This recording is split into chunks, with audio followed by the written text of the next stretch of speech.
So I guess what's this week been like for you, man? You came over here to watch some fights, and somebody's talking a little trash about you. Huh? What's it been like for you?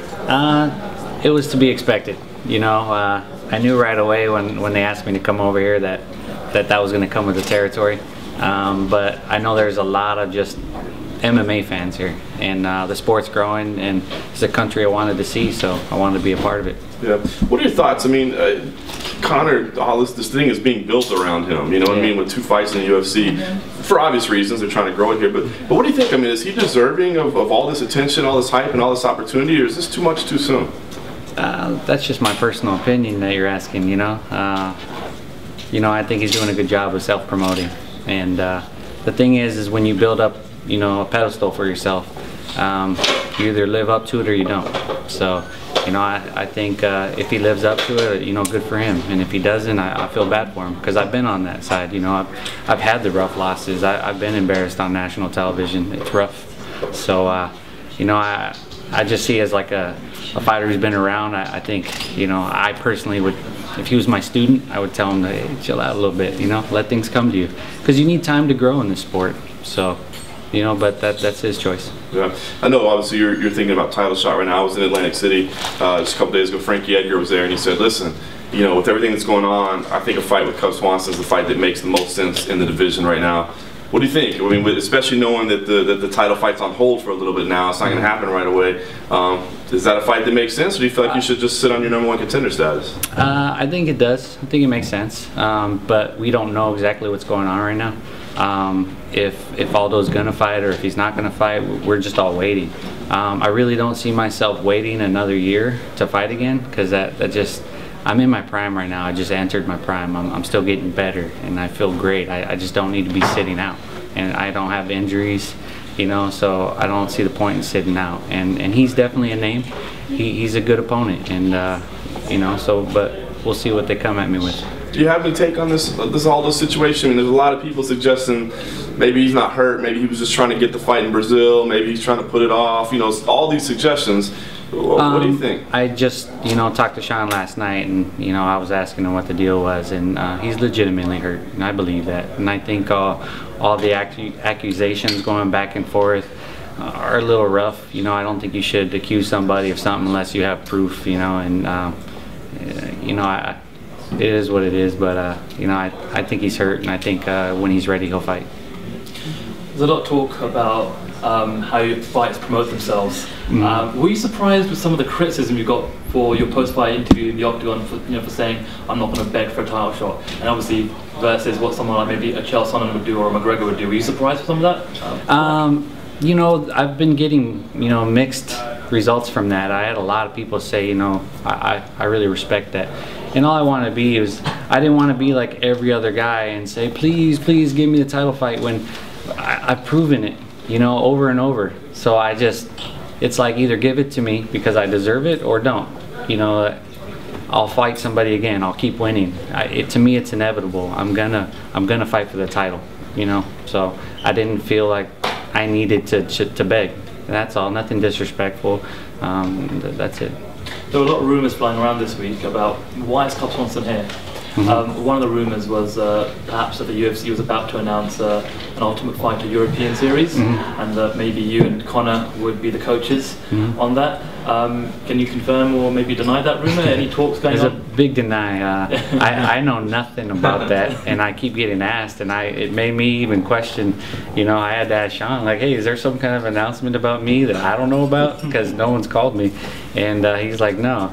So yeah, I just think it's funny. They brought me out here because I do have some fans out here in Europe, because I fought in London, and then I was in Sweden, and I've done a lot of international media with fighting Dennis Seaver. So that's the reason I'm out here. I have some fans out here, and I'm a fan of the sport, and I love watching the sport grow in different countries. So maybe I would have been interested in maybe a tough thing like that, maybe a year or so ago, but just being so close to the title, I don't really see the point.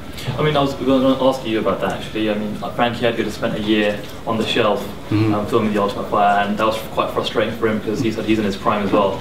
So I take it that there wouldn't be anything that, you know, maybe not now, but maybe in the future, would you consider doing an Ultimate Fighter series? Oh, definitely. I think it's good exposure, and I think it's like, what's the end result? What am I to gain from it? I mean, that's the biggest thing. I think, honestly, I think it should have been me and Frankie on the Ultimate Fighter coaching. You know, BJ kind of came back, and he's a legend, and you know, he deserves to get what he wants. And but I think it would have made sense for me and him to do something like that. Or I even told the UFC, you could have had me, Chad, Frankie, and BJ on there, you know, 445ers as coaches, and mix it up. That would have been cool. But you know, I got pushed back, and that's why I didn't have a fight for a year. It made the most sense for me to fight Frankie, you know, 6 months ago. And you know, BJ came back and kind of, you know, I was the fish out of water. I had no opponent. So. Okay. Well, main event on Saturday is obviously in your weight class. Break down the fight for us, and also, do you think that Brandao is a tougher opponent for McGregor than Cole Miller?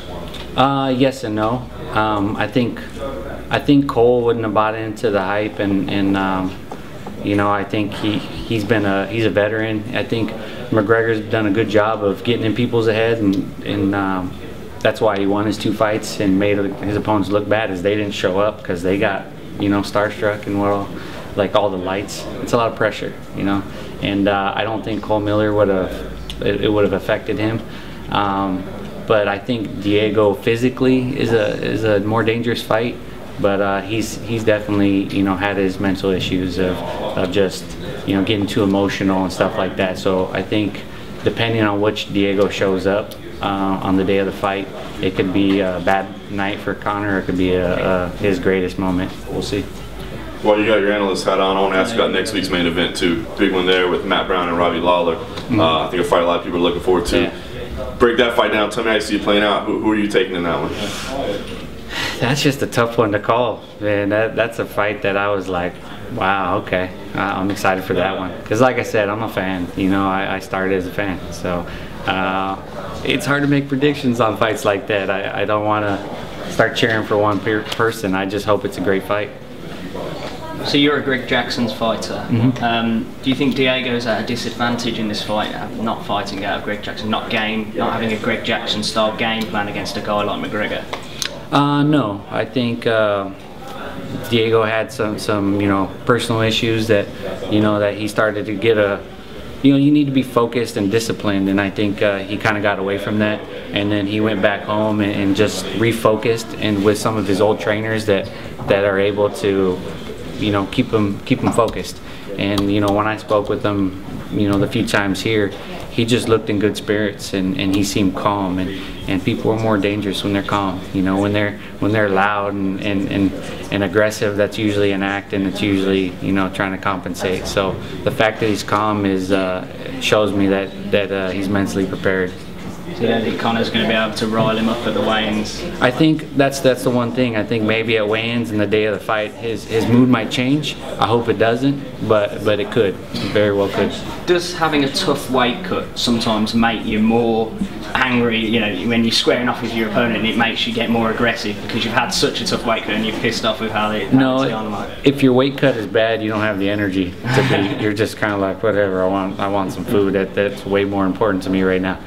But you know, I think the anger and the built-up aggression is just knowing it's so close, you know, and that's just like, that's the last time you're really going to look at your opponent before you get it on the next day. So that's just the two egos mashing up, and that's what we love about this sport.